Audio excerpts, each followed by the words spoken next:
Two wheel bike લઈને હું આમ ચારે બાજુ ફરતો હોઉં તો તાર માસી પાછળ બેસાડું ને તો અમારે એક નાનો ઓલો ટેણીયો હિલકો નથી એ અંદર નથી આવતો વચ્ચે.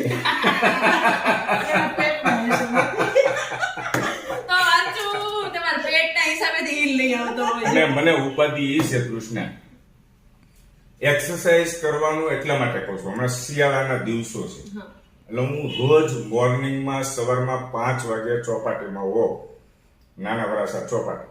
પણ એટલા માટે કહું છું કે આવું પછી કેવું થાય, હું એકદમ આમ અટ્ટો હોઈશ અને એ ડોસીમાં બની જશે, હાથમાં લાકડીનો ટેકો હશે તો મને શરમ નહીં લાગે એમ કે છે ઓ હેતલ કુમાર આ પાછળ ડોસીમાં કોણ છે?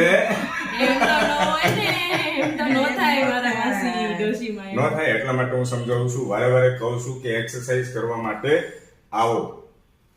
તારા માસી છે, તારા માસીને